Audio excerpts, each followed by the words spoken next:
What an energy. So good morning to all of you. Hola Barcelona, thank you very much for the invitation.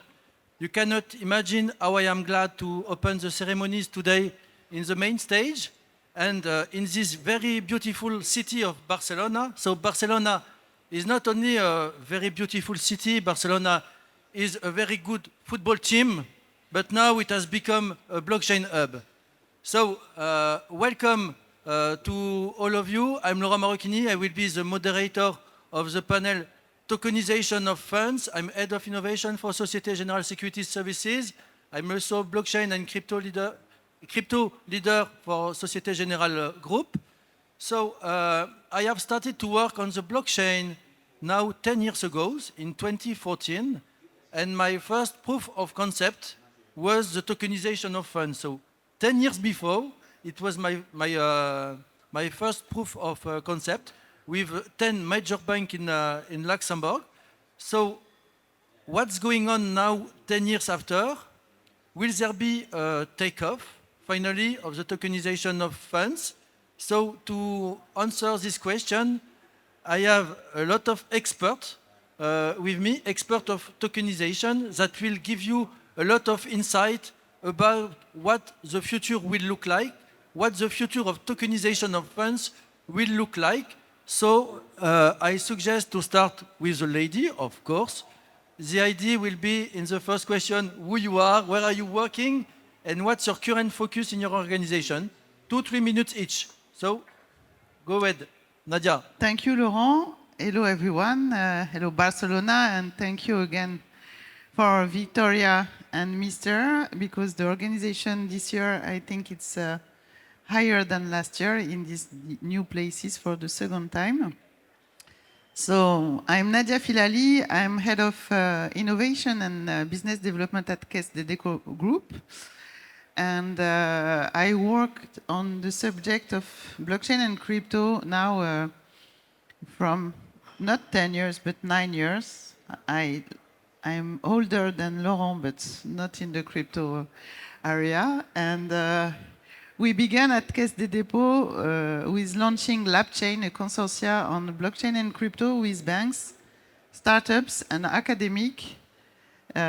Because in 2015, it was just something really new for the traditional actors, and we need to understand what are the opportunity there and also the risk, and how we can work more on the subject. And for working on the subject, for us it was evident to work with startup because we are a French development bank, and working alone, it was not the issue. And working alone on blockchain area is not an issue anymore already.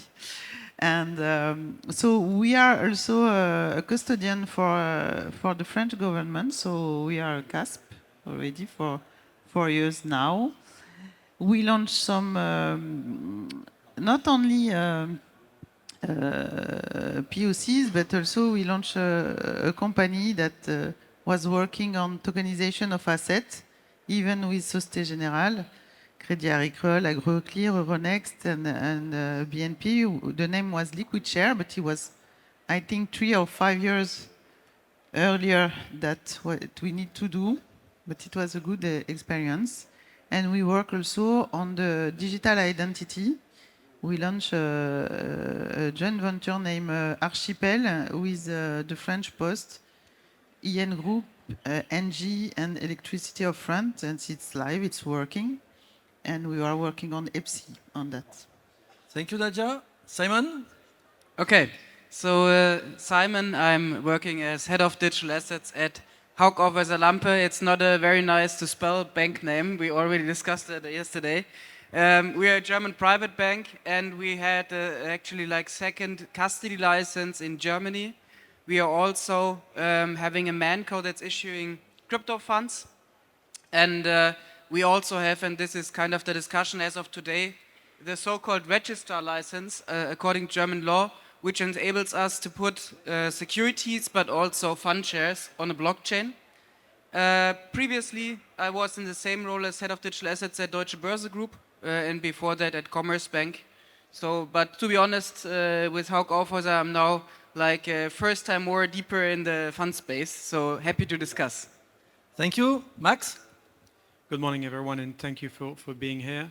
My name is Max Boonen, and I've been in crypto since 2013. It's been 11 years now.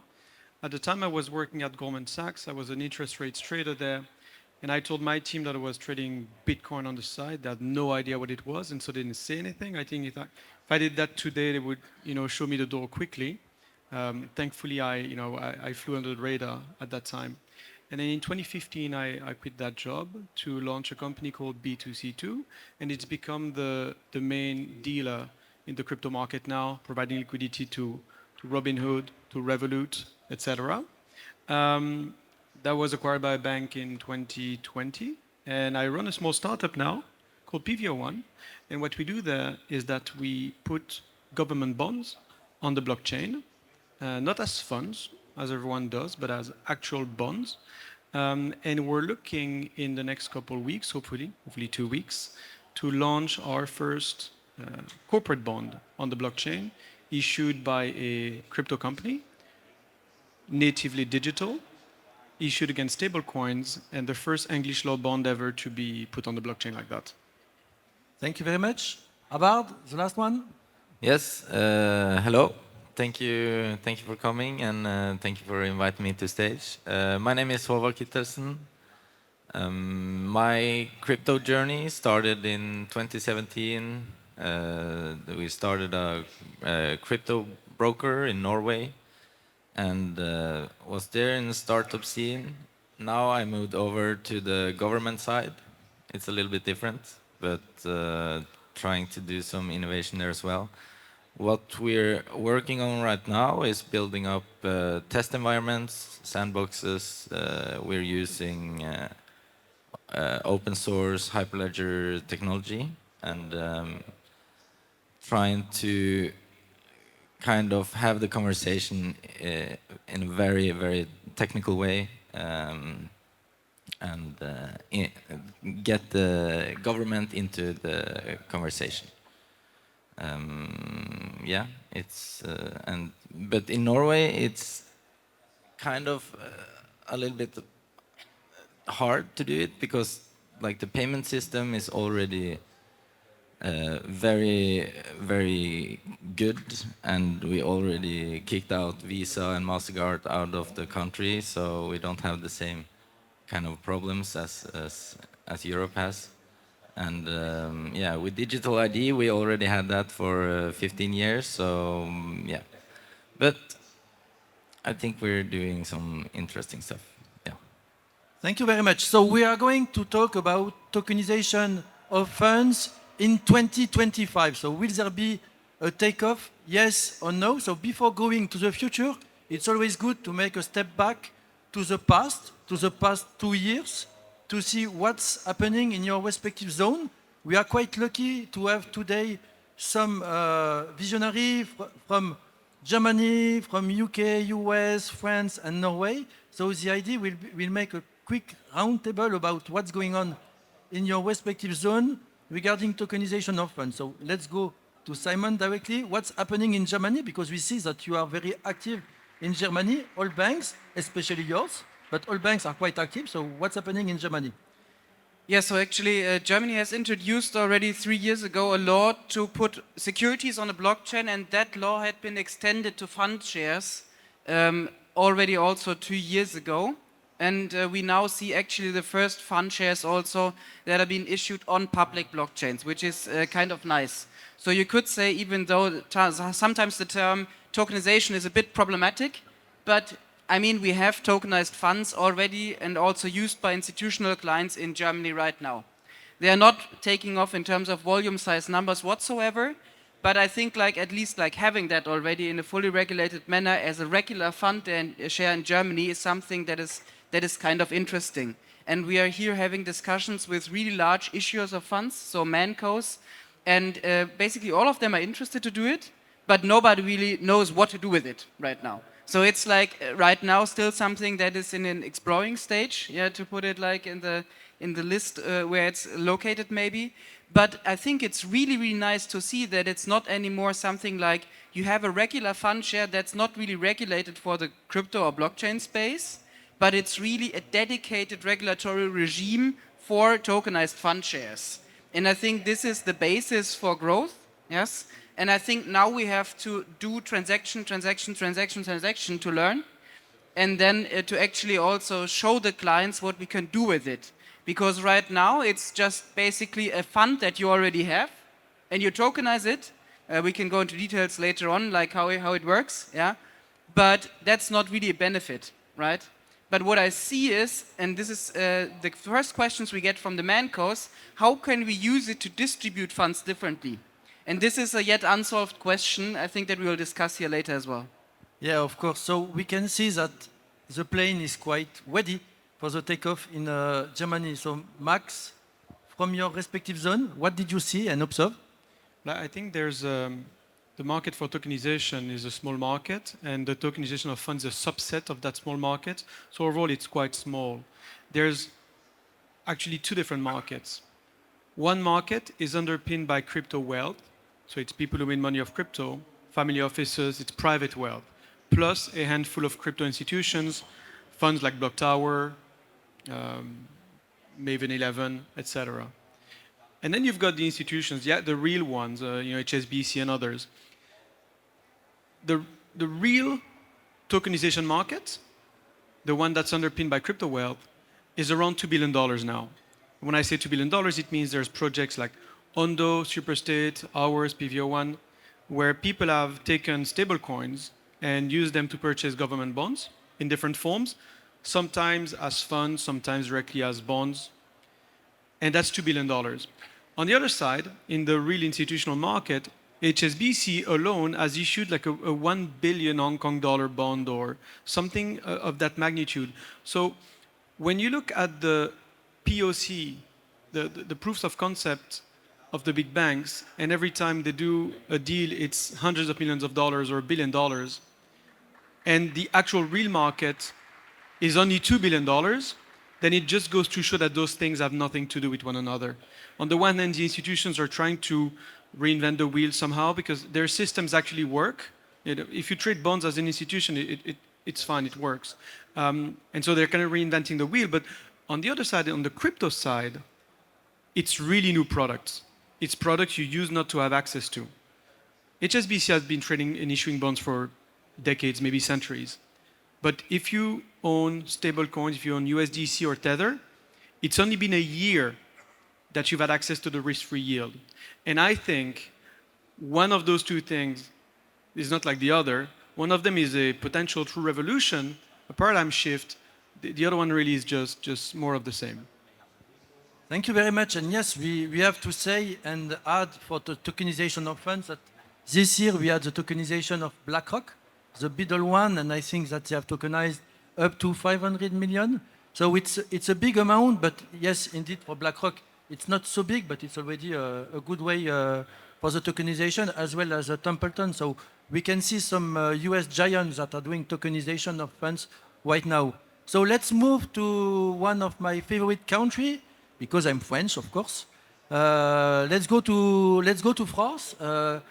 Yeah, France has been at the forefront of innovation since a while regarding tokenization and crypto. So what's happening in France? Thank you, Laurent. Alors, qu'est-ce qu'il se passe en France? What's happening in France? I think, first of all, was one of the first country to allow tokenization of assets. And tokenization of assets on national law, not European one.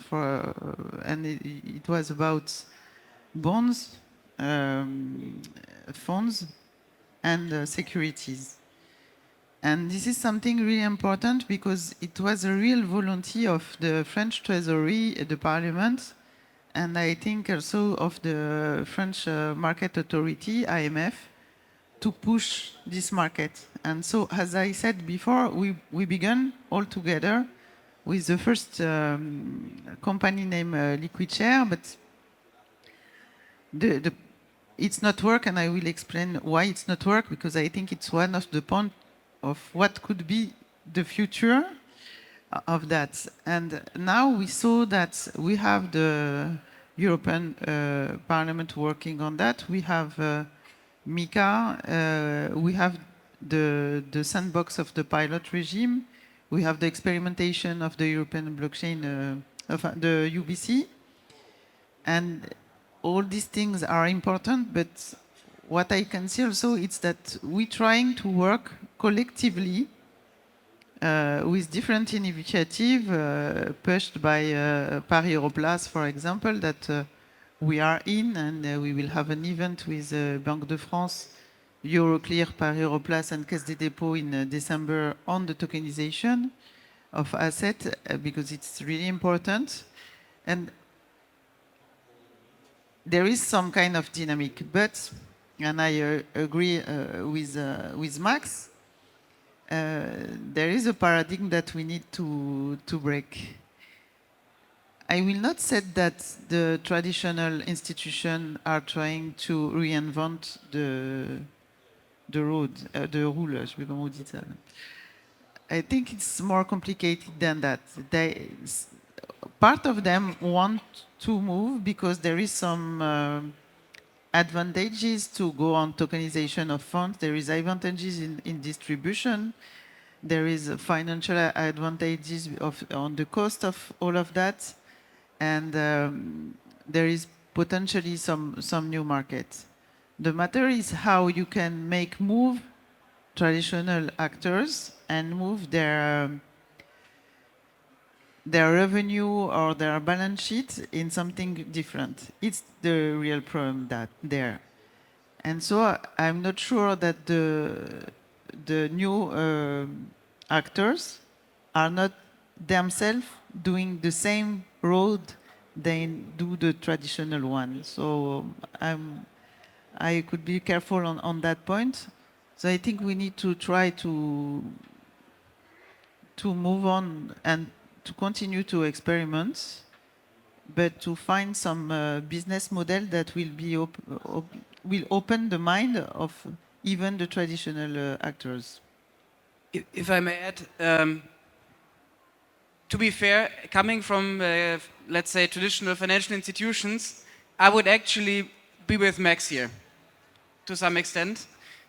Because indeed what we have seen is that technically, also with regards to tokenization, the crypto space has been really a forerunner, and the traditional institutions are here a bit, to be honest, lagging behind. And then they sometimes try to get features of this space more and more into the traditional world. And at first, I'm happy and thankful that the native crypto space does this, yeah, because otherwise you wouldn't get the institutions moving at all. And on the other hand, as you pointed out, yes, you make market access available to something that hadn't been there before, which is really, really great. And still, though, it's a small market. And if we only stay in this space, then it will be simply too little to reach the society in total. Yeah. So I always think about my parents. If I want to sell a crypto fund share to my parents, and I come from the crypto world only with the fancy stuff, they'll be like, I don't know the shit you're talking about, and I won't install a node and do nothing on it, and especially not with a stablecoin from somewhere I don't know. Yeah. But I think on the other hand, it's good to push the institutions from the crypto side. And it's our job within the traditional institutions to always push these institutions further to what the crypto world does. And I think coming from the other side, of course, the crypto space, and we've seen that with MiCA coming in the European space, has to face then more and more of the regulatory stuff that the traditional institutions already had to some extent, which then also limits the innovative power of these institutes that had been without limits before. So I just wanted to add also from traditional institutions, I agree. I think it's good that you push, and I think we need to come closer from both ends. Yeah. Thank you. Always good to have a debate, as you can see. So we can see that we have a first part of takeoff in Europe. What about the Nordic countries? Is it something that is really important, the tokenization of funds and the tokenization? I think probably you have other priorities in the Nordic countries. Yeah, there is tokenization there. I feel the regulatory landscape in the Nordics is kind of a little bit harder, I think, especially in Norway. And so a lot of startups move away from Norway and kind of do their experimentation and do stuff in other countries. But you have, like, as I said earlier, in Norway we already have a digital ID. We had it for like 15 years. It's not kind of tokenization, but you still have your kind of, you can show your age or whatever if you're buying alcohol. You have this like small you have this small kind of functions that the government and they have kind of made. It's not really tokenization, and also they're tokenizing now the to restaurants. If they want to sell alcohol, you get like this. They tokenize the system to see if people are allowed to sell alcohol or not. Yeah, it's mostly in this sector. Of course, you have tokenized or funds of tokens. This you have had for like, I don't know, 5-7 years, but yeah, like the innovative startup scene is not very active in Norway, I would say. It's more kind of from the governmental side. Yeah. Thank you very much. So when we are speaking about tokenization of funds, we need to think about the value chain. In the current value chain, we have investor like our mother, our father, our parents, our kids in the future. So the new generation is coming. We have the distributor, we have the asset manager, we have the asset servicer. So to have a successful tokenization of funds, we need to have value added for all the different stakeholders, you know. Otherwise, it makes no change. No change here. So, what do you see as the main benefits and challenges in the future? Max, you see me, so maybe you want to answer first. That's exactly the problem. The value chain is the problem. At big institutions, the value chain works, and all that they can hope to do is eke out a couple basis points in costs. No one gets excited about cost cutting. Whereas in crypto, you've got stablecoin issuers who are now capturing 100% of the pie. When you have $1 in stablecoin, every year Circle makes 5 cents out of you per dollar. And that's the value chain. In traditional finance, the value chain is, it costs 0.01 basis point to move an asset, and maybe it will cost 0.001 basis points to move it on the blockchain. It really changes nothing. And the hard truth is that most of the people who work in the digital areas of big institutions, really, they are crypto enthusiasts working to fight, they're fighting the machine from the inside. And they're not really interested in the tokenization of funds or any really specific single project. They're just doing everything they can such that one day, perhaps, those institutions are going to buy Bitcoin or something like that. That's the goal. The goal is not to save $5 million a year to the bank. That's not the goal. The goal is for those institutions, those people hope, to start embracing crypto properly. And I don't think that 2025 is going to be the year that fund tokenization takes off, simply because there's a prerequisite before institutions do that. The prerequisite is that they need to adopt stablecoins. Not CBDC, not central bank stablecoins, actual privately issued stablecoin that everyone else uses. And so tokenization of funds maybe is going to work as a second step to the RWA market in crypto today, the one that's $2 billion. It's not going to take off at the big institutions before those guys start to use stable coins. I think that's what we should be talking about. Is 2025 going to be the year that institutions buy stable coins? So before speaking about tokenization of funds, we need to speak about not tokenization of cash, but mainly stablecoin. So do not hesitate to come to me. We have a stablecoin at Societe Generale for institution. Simon, we spend a lot of hours together in different panels since 4 or 5 years. Asset servicers, they have spent millions and millions and millions of euros to maintain the legacy systems, the transfer agent activity, and so on. What is the incentive to move forward in the tokenization space? Do they have the choice, or what do you see?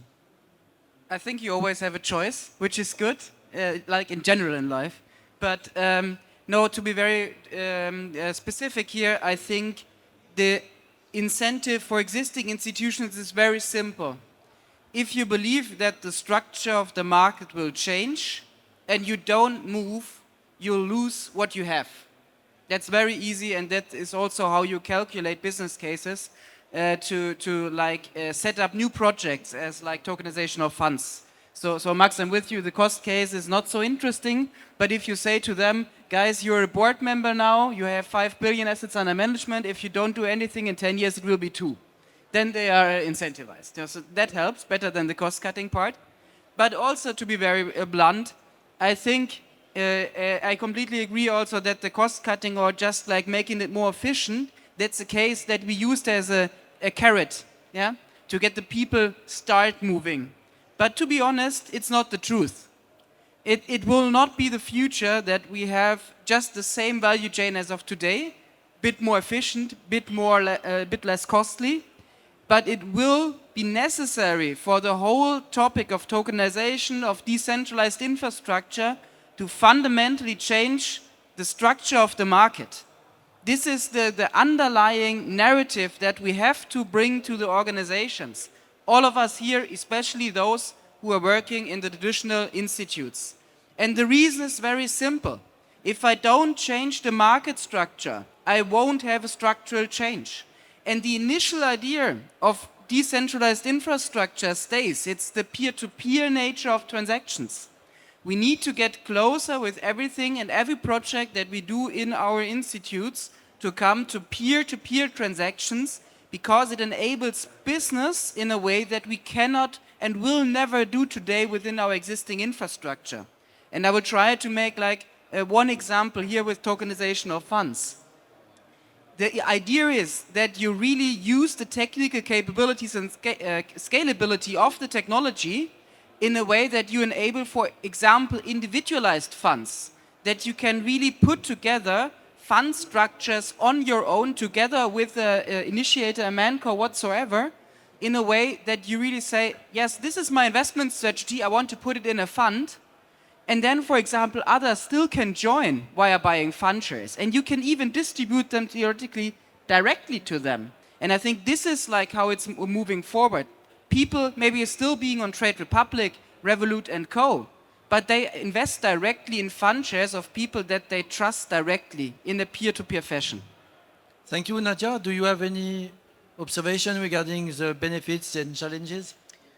I have observation and I have remarks on what I heard before. I'm not sure that people who are working on the subject in big institutions are only here to try to make our institution buy Bitcoin. I'm not sure about that, because as a head of innovation, if I try just to do that,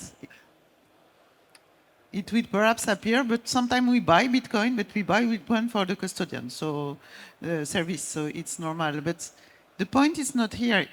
The point is that if you are a big institution, and Caisse des Dépôts, it's more than 200 years now, and we launched the first institutional insurance in France, for example.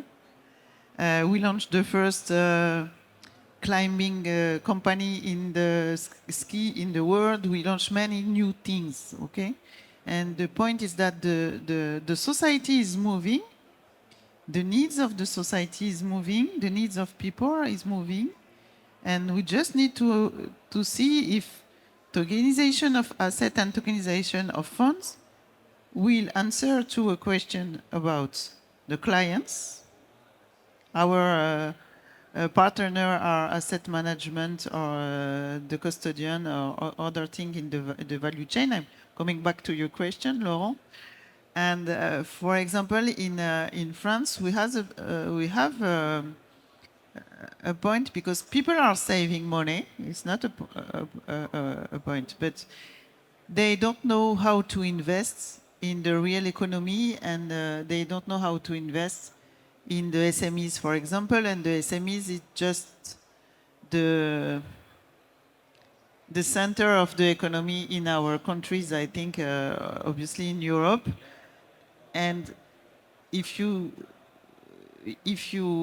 launch new products that help all the system to be more efficient, if help the people to go through directly invest in some funds there, it could be interesting. But it needs, as I said before, to change also the nature of the intermediaries and the market and how they sell. It's not only I'm going to my bank and I will do that, and it's the point now, I think. And I think the things will happen if they need to happen, but I need they will happen. And it's not something also to be a pastor of in our companies to try to work like this, because we can push the wool, but we need to work together and to onboard everyone. So, for example, at Caisse des Dépôts, we have a doctrine on this that was validated by the COMEX, and we can launch stablecoin, we can buy stablecoin, we can do the custody, we can tokenize assets. We have some rules that we cannot have algorithmic stablecoin. We cannot do some kind of things that will not be good for our strategy, but we are allowed to do the things. But if we do the things need to make sense for the society and the company. Yeah. So I can see the hour moving. A last question. I will just ask you to answer in 1 minute each. Crystal ball question. Will 2025 will be the year of tokenization of funds? If yes, okay. If no, what will be the alternative? Max, you will be the first, but I know your answer already. 2025 will be the year of what? Let's think of a more interesting scenario. I think 2025 in Europe might be the year of capital flight, because taxes are coming. It's going to be crazy. We've already seen the first part of the battle there. France is going to tax the hell out of its middle class. It's going to be insane. And crypto makes it much easier to move your capital around. And I think that the building blocks have been put in place, especially stuff like us crypto companies have had to go after different licenses in all sorts of countries, because one day someone in the UK government wakes up, doesn't like crypto, boom, all of crypto is dead in the UK. We have to go to Dubai, we have to go to Singapore. We've had to do that a lot. And so we're very nimble now as crypto companies. And I think that when the whole of the European middle class starts to worry about whether the government is going to seize their assets, there's going to be insane capital flight. And that's going to be made much easier with crypto. It's going to be much easier to incorporate companies in other countries, place your assets there, earn some risk-free yield, or maybe invest in funds with your stable coins. And that, I think that could be a massive catalyst in 2025 or 2026. Håvard, 1 minute. Yeah, I don't know. At least not in the Nordics, maybe. I think a lot of cool stuff is happening in Asia, where they're kind of a little bit further ahead. But yeah, as I said, like tokenization or digitalization in the Nordics is extremely like far ahead, and I think yeah, it will go even further in 2025. But yeah. Nordics is not ready for full tokenization in 2025, no. I wouldn't say that. Okay, let's see for next year in the same panel. Nadia, what? I'm not sure that the people in France will put their assets out there, because if they are really in the middle class, for the moment they don't have many assets. It's the matter. Sorry about that, but I read this we're morning financing some things with taxes there. In But- France, you're rich if you make 3.6 thousand euros a month.